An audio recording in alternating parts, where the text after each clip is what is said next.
get to this is going to be really short episode. We're cutting it a little quick, so we're going to get to around the grounds. This week's highlighted team is going to be Greenville Triumph in Greenville, South Carolina.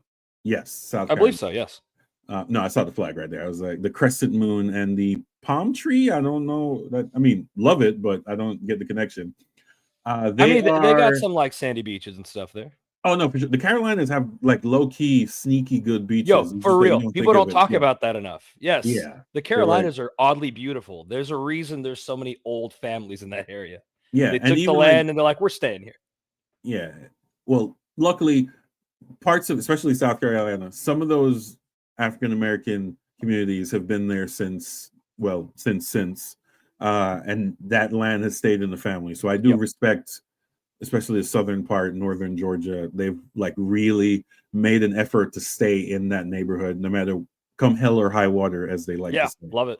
Yeah, you get out Um, there and all the hollers. You got the Appalachians and everything there. You go yeah, further up and Blue it, Ridge. It's beautiful. yeah, it's gorgeous country out there.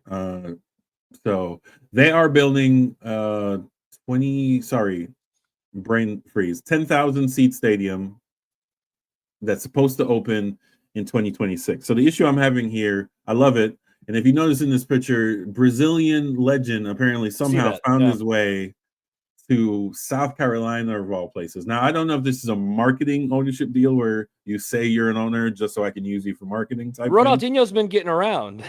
Yeah, I mean, I don't know. I'm not mad about it. No, it's just no one would think, right? You're a Brazilian legend. And let's for the listeners who aren't aware, this man is an absolute legend. There's no question about that. Oh God, yeah. All the skill checks you've ever seen in any video game, they probably were inspired by him. Go watch a 2-hour compilation. Yeah, he was absolutely untouchable for a while there. Barcelona great, Brazilian great. Where else did he play? He played in Italy, right? Played in Mexico as well. Did he go to Mexico late in his career? Yeah, like he played at Milan, right? Was it Milan? Yeah, I think he's Milan, Barcelona. I'll get you a list. You keep talking. I'll get you a list. Yeah, he's traveled. So either way, so as you can look at the map here, that's an integral part of the growth. They're an existing team. They currently play at a university on some dog awful turf with purple paint on it, and horrible. They definitely need an upgrade. If you look on this here, they also have the USL women's team, which is the Liberty. So I'm hoping this is with a new stadium. Hopefully that's a team, depending on the ownership group, hopefully that's a team that can eventually end up in the Super League. Like I said, it's a 10,000 seat stadium. If you want to look at where USL Super League is going to expand, just look at the combined map of USL 1 and USL Championship, because I think at this point, I don't think there are going to be any teams except for the Minnesota Aurora. I really hope they pick the Super League. We can talk about that at a later date, but that's a women's USLW team. They average 4,000 per game. They play at the Minnesota Vikings training facility, which is a 7,000 seat stadium. Wow. I don't know why NFL teams have 7,000 seat stadiums at their training facility, but we will take it either way. Yeah. They were bidding for a NWSL team, but Denver won with $160 million bid. Wow. And the owner doesn't seem very interested in dropping $160 million. And USL Super League offers you the ability to play in Division 1 while playing a tenth of that cost. Really? Yeah. So that's a wild difference. Yes, it is. So this is our 2026. I'm hoping so this is the issue I'm having. I can't find any.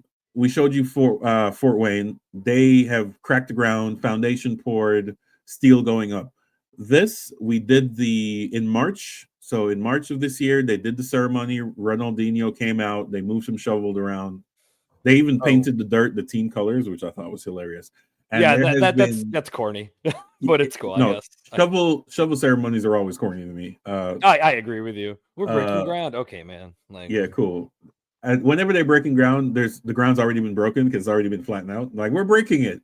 I feel like it's for the owners' egos half the time at this point. No, it is.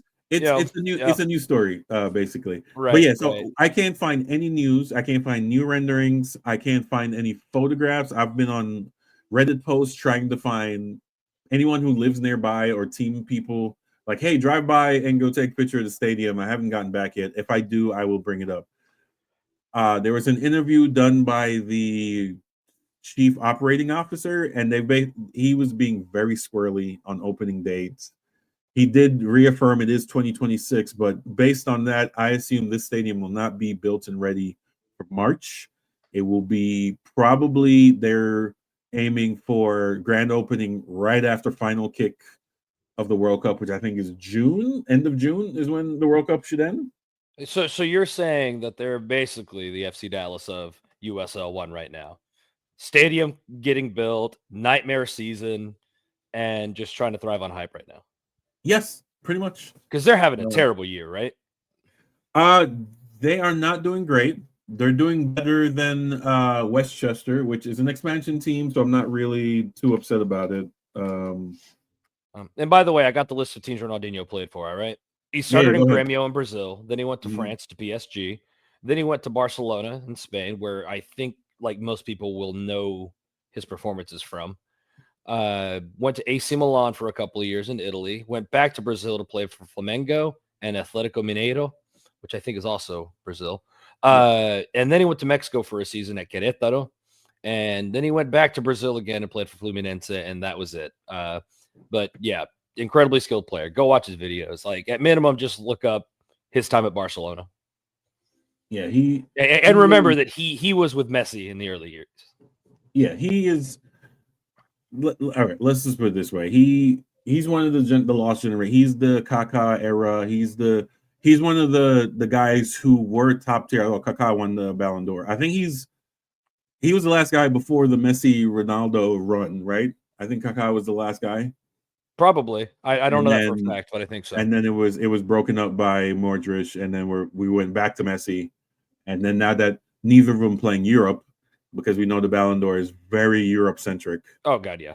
I actually don't know who's going to win this year, and to be honest, I really don't care. Yeah, I am excited that it's a competition again. Yeah, but it's one for what it's worth. It'll probably be Robert Lewandowski, and I'm like, he can bang in goals, but he is not the level of Ronaldo or Messi at their peak. So, yeah, but we'll take it. But yeah, so shout out to the Greenville and Triumph and Liberty. Looking forward to this new stadium. I think next week we might do the Cosmos. There's not really a stadium built. The stadium is already built, but we might use them as our team of the week. Later in the year, once I can get some images of Corpus Christi on the south, they're doing a modular stadium. So they're doing a turf field. So the field's already down, lines are already painted. They're doing academy and youth soccer there currently. But because it's a modular stadium, they only need 90 days to put it up. So yeah, it's pretty cool. And it's in the south, so it's not like they have to worry about winter. So they can do that at any point. But I am getting a little worried that nothing has been done yet. Yeah, that's concerning. So, but the owner is committed.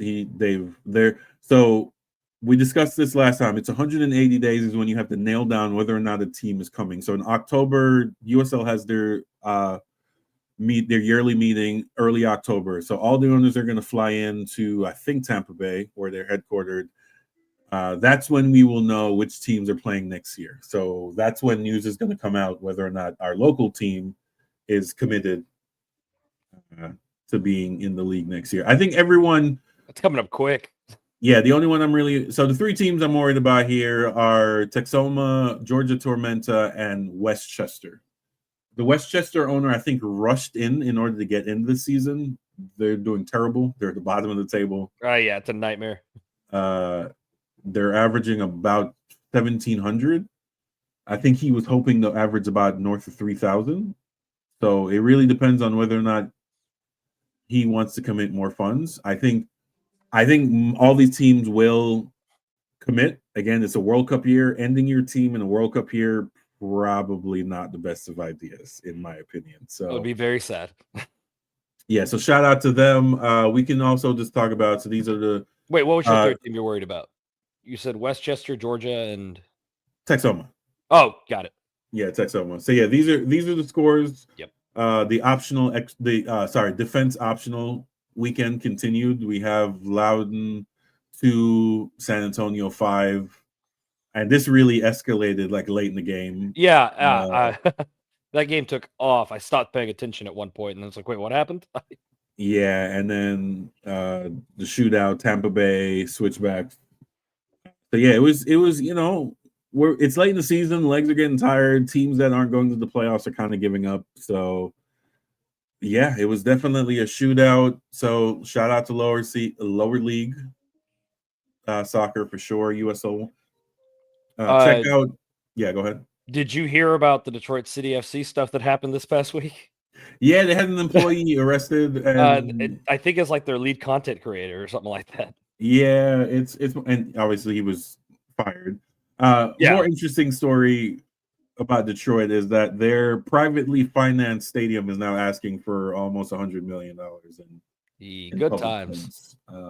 I knew they were going to ask for some money. Yeah, because the hospital that they're demolishing apparently had some flooding issues, and because it wasn't a hospital and there's some contamination, they can't just like pump the water out into the system. They have to get trucks to pump the water out and dump it somewhere else while they so there's an additional cost to this. Is why you shouldn't let abandoned buildings stay abandoned. Either blow it up or maintain it. We can't have things like this where you abandon the building and then when a developer comes in, taxpayers have to then go in and fund the cleanup of the building. Well, and like we've seen it at a Toyota Stadium, even that elevator shaft that everybody talks about that makes it smell terrible over by the old team store. Oh yes, like I think they're finally fixing that. I think they're finally developing hopefully, this way it needs hopefully. to be. Yeah. So yeah, it's one of the things like we should not be. Buildings should be if you're going to use eminent domain on anything, it should be a building that's been abandoned for X amount of years, not being used and being a public nuisance. So all shopping malls that have been sitting there empty needs to go. All that stuff, because especially if you can't tell me we have a housing problem and I see massive parking lots with nothing being built at all. So that's your episode. We're about to go on a rant. Yeah, let's I was like, we're about to let loose. yeah.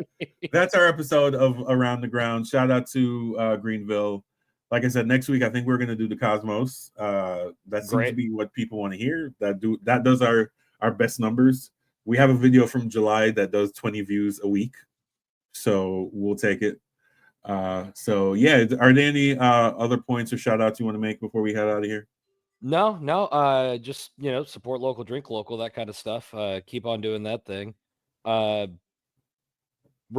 won a Ballon d'Or, by the way. He did win one. Did and, that's about all I got. Absolute legend, and he's not the managerial type, but I would definitely, once the stadium is built, like we need to hire him as a manager for a couple of games. Like, hey, that'd be fun. So before we leave, side note, I've actually thought about this. Is like, it'd be pretty dope. USL needs to start getting their own Sons and Messi. So we need to get players who are slightly washed up, but have a big enough name. And I'm thinking Neymar. If we can fund his salary, get Neymar to USL, get Neymar to the championship, he can definitely fill some seats. Could you imagine him playing on some of these fields, though? No, he would definitely be picky. But I'm talking about like the bigger stadiums. If we can get him in Birmingham, that stadium fits 20-something thousand seats. Louisville, they would sell out. That's a 15,000 seat. Get him in Oakland. Oh man! Oh, we could Bentley. That's the dream. Fact, let's go. Yeah. Get him in Oakland, and he only plays home games. So he.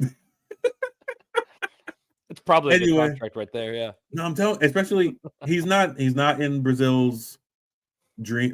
He's not in Brazil's rotation, at least for the World Cup. Having him come here in a World Cup year. Yeah. Someone can fund his salary $1 million US. I think he can sell out a couple of games and fund himself. But yeah, like Hubert says, support local soccer, support local breweries, and like, share, and subscribe if you would, please. What happened? I just have to say it. Happy Mexican Independence Day. Without a question. No matter what's going on in the streets, we know. When it comes to this sport, we know who the supporters are. We know why we support this game. So yes, support local soccer, support local breweries. Happy actual Mexican Independence Day, not that shit they do in May. Yeah. And like, share, and subscribe. Guardians out.